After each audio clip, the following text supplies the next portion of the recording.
I think I had things in my mind that I wanted to accomplish. I think I had the utmost faith in myself and a lot of confidence in myself. I don't necessarily know if I ever saw it going like this far. I think initially my goal was just to be a protege that didn't flop. You know, I just wanted to be somebody that was like remotely as important as my mentor. I don't want to be number two. I think that would be a weird thing to sit here and say, or I don't care. You know, I want to make this city proud. You know, that's a main reason for me. But now it gives me a chance to really accept that I am something different. I am something new, and now it's just I see it more as an opportunity to really be like, well, maybe I don't have to be the next Ye, or I don't have to be the next Wayne. I could just be the first Drake. That things that I repetitively think about or say, I'm able to manifest. Like, you know, this house, for example, I manifested this because I obsessively used to take my uncle's Audi, and I used to take a girl to Young and Eglinton, Silver City to the movies. And then I used to go tell her like, yo, you wanna go see where I'm gonna live one day? Yeah. Because this is where I'm gonna live one day. And my uncle had the Audi drop, and I used to drive these same 3 streets right here. That used to be my route right there. You know, out of all the things that people will say about me, I was never affected by the whole like, you know, this is soft or this is emotional or whatever, because I was just kind of like, I mean, I guess I just make music for like dusty guys and shit, but like, that's just not really like what inspires me, you know? The realization that it's possible was extremely important. I don't credit myself for anything other than that. If this person can do this, I can do this too. You know, so I mean, it's just about quality, man, and just taking pride in yourself, you know, and having an ear.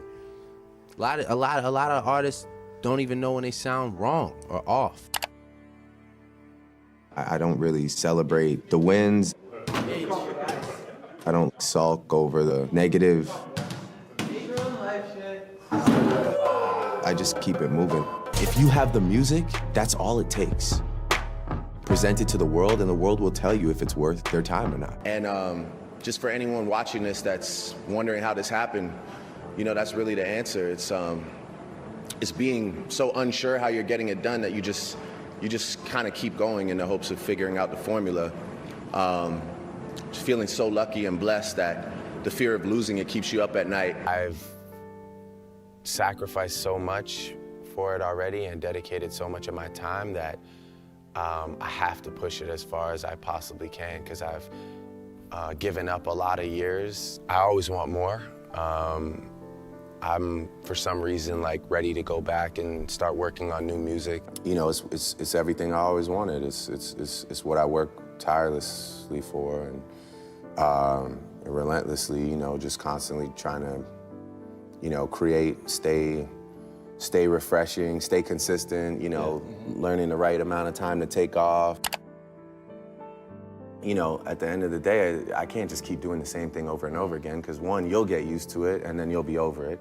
And two, for me, it's like, you know, I want to try my hand at something. And I used to rap like Button back in the day, just with the way I used to try and get like certain flows off. And then, you know, when I met Wayne, I realized the goal was to like get bars off, but also have these catchy nuances that people can grasp onto. Right. And I think a big thing that changed my music too was understanding the performance element.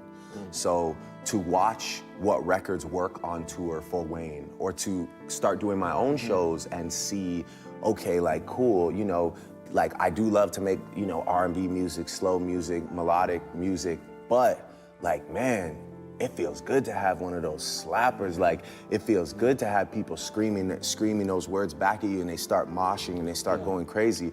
And you know, again, your appetite starts to grow, and R&B music or songs like Best I Ever Had, you know, aren't enough to satisfy the palate. You want more, you know, you want to tap into different things. I think less than the dollar value, it's just more about the idea of growth and business mindset. It really had to spread from word of mouth. You know, it really, you know, it was still people playing the CD in their car, and it was that whole "who is this" moment, which is, by the way, the best moment for any artist in music. You know, You think even today? It's still yeah, fresh?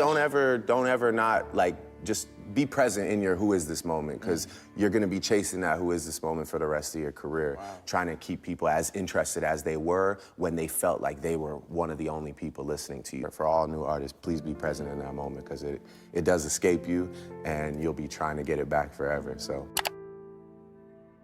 Anybody that knows me knows that my strongest talent is writing. That is my strongest talent. I'm not a great singer. I'm a good performer. I've grown into a great performer. But my greatest talent is writing, you know, and that's why people ask me to write songs for them. That's why people like to get in the room and write with me. And yeah, I want to just encourage anybody, like, look, if it makes a great song and you're the one that's voicing it, but it's you and this other person that's cooking it up, you're not doing anything wrong, you know? And that's like just, again, for me speaking to any new artist, like, don't let anybody tell you that you're not supposed to collaborate on music. That's what this is for. We should, you know, whatever gets you to that destination where you have, you know, a great body of work. If you need somebody to write the whole thing, and all you do is just go in and track it, there's still artists that exist like that to this day, that people love and revere, and they sell out stadiums. But for me, I take my time, I write, and it's just about me getting my thoughts out. You know, Wayne told me something really important one day. I told him, I said, how do you find those thoughts so quick? He said, it's not about making things up. You don't have to worry about making things up. If you're really writing from an honest perspective, your thoughts are in there. You just have to locate them. You know, I just take a little more time. I write in my BlackBerry, and I go online to research things, like, if I need to. You know, I take my time. I'm not really one of those rappers that prides himself on, like, oh, I did 50 songs tonight. You know, it's like I can do 2 verses, not finish the song, and feel proud. I mean, to each their own, and, you know, you got to do what works for you. It's a creative process, man. That's what it's about. You know, it's an individual creative process. It shouldn't be about, there's no standard. Like, you don't have to not write to be a good rapper.